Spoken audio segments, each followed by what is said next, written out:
Hey, what's going on, Z Nation? Zaid here, ZSPN, and today, guys, we're going to be talking about the Los Angeles Lakers as concerns the three remaining roster spots that on the Los Angeles Lakers that the Lakers could potentially pursue when it comes to the basic needs that's remaining on the Lakers roster. And I want to give you guys my thoughts and my opinions about the potential targets that the Lakers should go after when it comes to the basic needs of the remaining of the roster. And I want to give you guys my thoughts and my opinions about it. But before anything, like always, be sure to like this video, subscribe to the channel, share my videos all over Facebook, Twitter, all the good social media stuff. And of course, like always, please be sure to like my page on Facebook, ZSPN, and also follow me on Instagram and Twitter at ZSPN. I'll leave the links to my social media sites in the description of this video so you guys can check out my social media sites. And of course, subscribe to the channel ZSPN on YouTube. And guys, I also have a podcast now called ZSPN on Anchor. It is on Anchor. So if you guys want to listen to me on a podcast, please make sure to subscribe to the ZSPN podcast on Anchor. It is also on Apple Podcasts, Spotify, Radio Public, and Breaker. I'll leave the links to those also in the description of this video so you guys can just show me the love support for my podcast. It's basically the same content that I give on YouTube, only you can listen to me on the go on podcast now. So I really do appreciate it. You show me the love support for my podcast and my social media sites, and of course on this channel ZSPN on YouTube. So guys, getting into the three remaining roster spots, I mean, so far Rob Pelinka and the Lakers organization, they have really went all in when it came to going after the basic needs for this Lakers roster. And, this is a whole different roster now. It's not compared to last season and the year before that. I mean, it's so turned upside down, for the better. And now the Los Angeles Lakers have shooters, and they have some 3-and-D type of players and a couple of defensive players as well added on to the Lakers roster. And just a quick sum up of how this Lakers team and the offseason, how they basically turned this around. I mean, it all started from the trade for Russell Westbrook. The Los Angeles Lakers traded for Russell Westbrook in exchange for Kyle Kuzma, KCP, Montrezl Harrell, and this year's draft pick of the 22nd overall pick in 2021 in exchange for Russell Westbrook. And that's where it all took off for the Los Angeles Lakers. Rob Pelinka went into free agency and just went after the basic needs that we were looking for. We went after shooters. And, from that first day, we got, Trevor Ariza. We got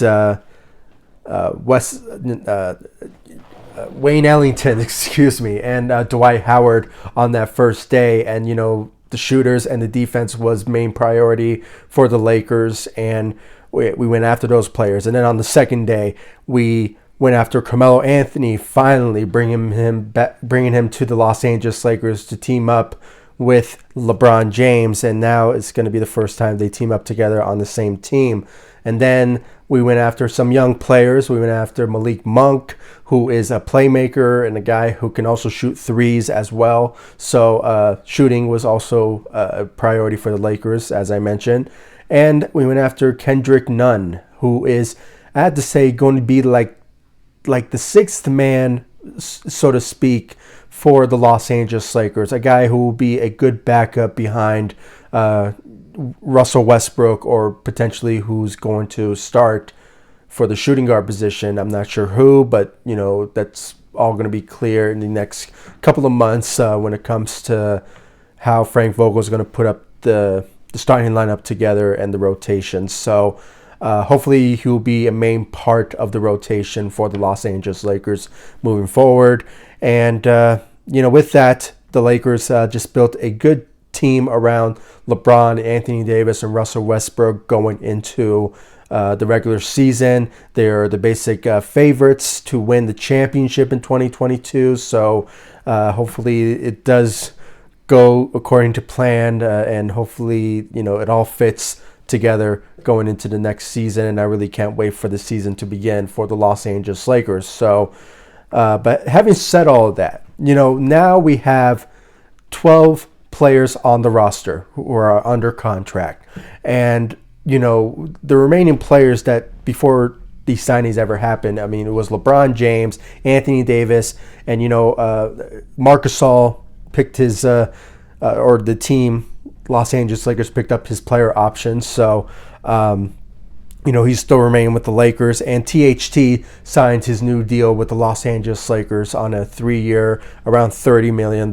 So, it's just, so far the Lakers are doing pretty well by just building a good team around LeBron James. But there still remains of the 3 remaining roster spots. And the Los Angeles Lakers, so far did pick the needs of the shooting and also with the 3-and-D caliber type of players, and also some defense.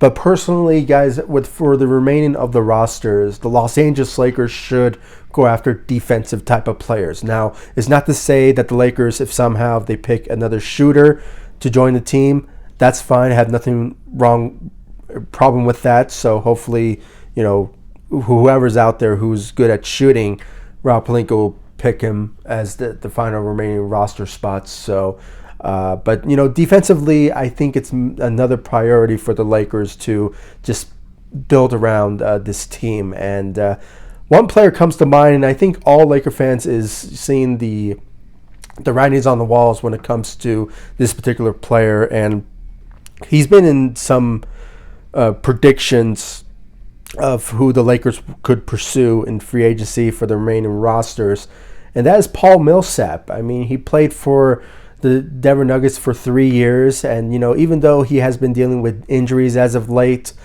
he does give you a type of defensive side of the ball when it comes all said and done, and he can give you like 11 to 14 points a game if the right moment does come to him. And but on the defensive side, if I have to pick a guy who can do everything when it comes to bringing the offense and the defense, especially, I'll go with Paul Millsap. Can be that sort of rotational type of player for at the center position and the power forward position.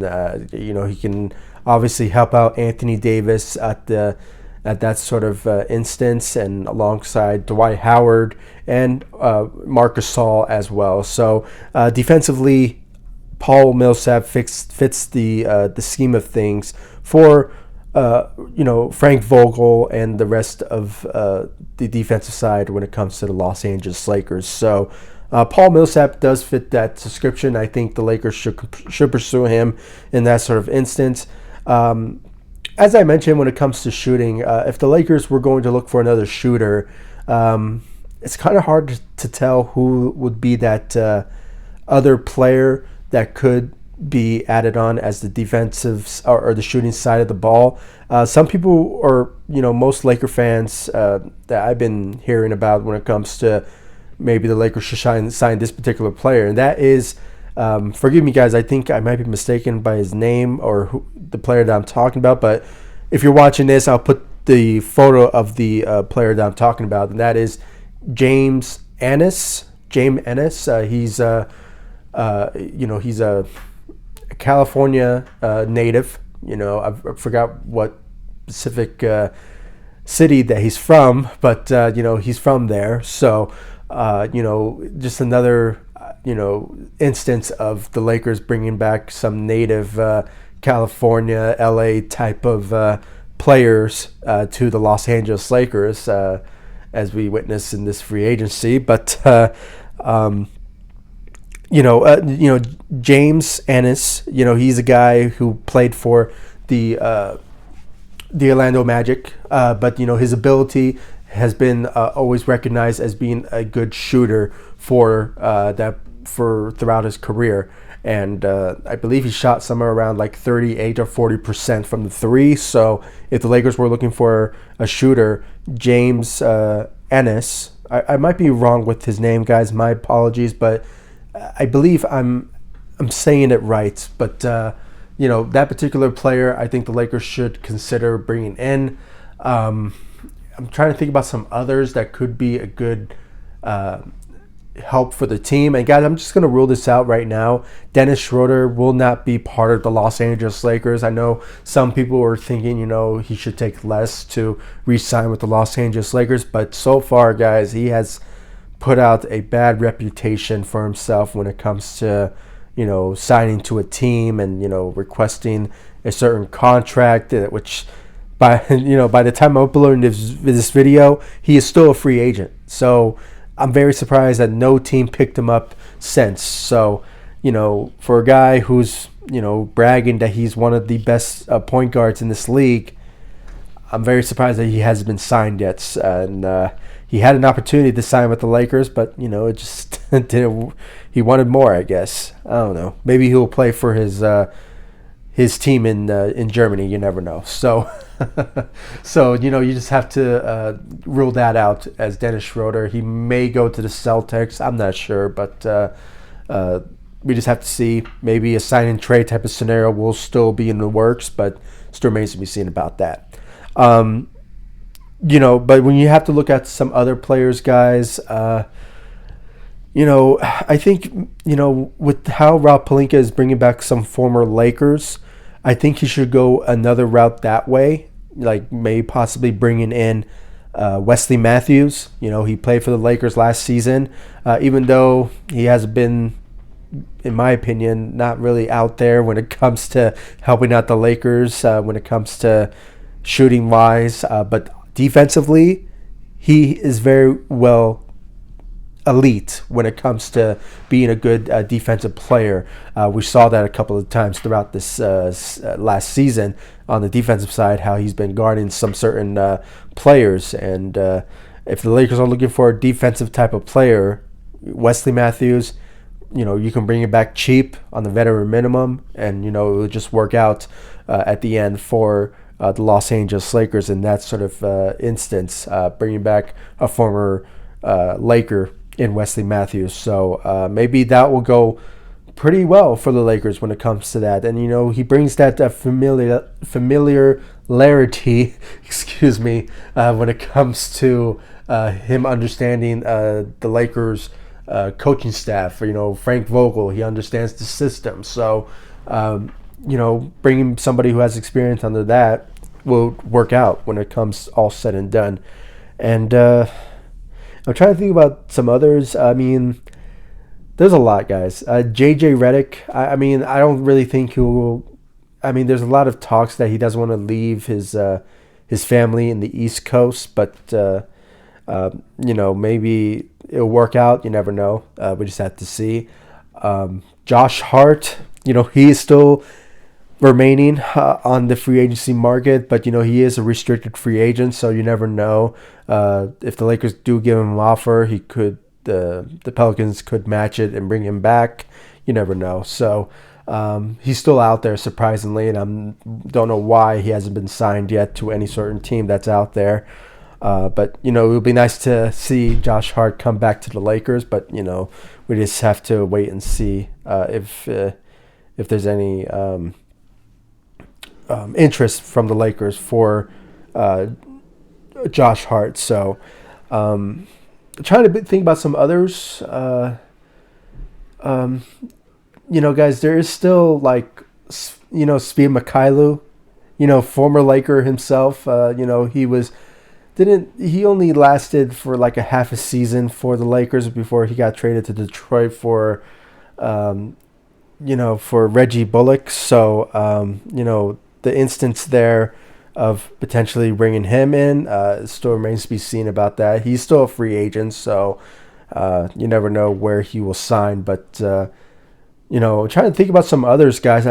So far I brought up key players when it comes to the basic needs for the Lakers. It's, defensive side of the ball and also shooting. You cannot have too many shooters on your team. So, when it comes to all that, maybe the Lakers should bring back Jared Dudley, for that last roster spot. But, we just have to see if the Lakers maybe are waiting on a potential player on who will get buyout or something like that. I'm not sure.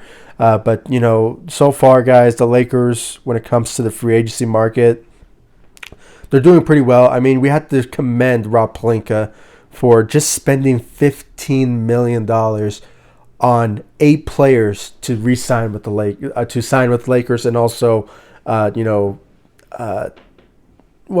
it doesn't really matter because THD was a whole different type of signee, but Rob Pelinka was managed to sign 8 players and spend around $15 million. I mean, that's really impressive when it's all said and done. Signing players to veteran minimums, to take less, to join LeBron James and Anthony Davis and Russell Westbrook for a chance to win a championship in 2022, and that's very impressive. And I will be shocked if Rob Pelinka does not get the executive of the year. I mean, he has been passed on that for 2 years now, and you never know. Maybe this time around he will get it, but still remains to be seen about that. And that's all I had to say, guys. I mean, please give me your thoughts about the Lakers and the free agency market so far, and who do you guys think the Lakers should pursue for the last remaining rosters spots, the 3 remaining roster spots? Who do you think the Lakers should go after? Should it be Paul Millsap?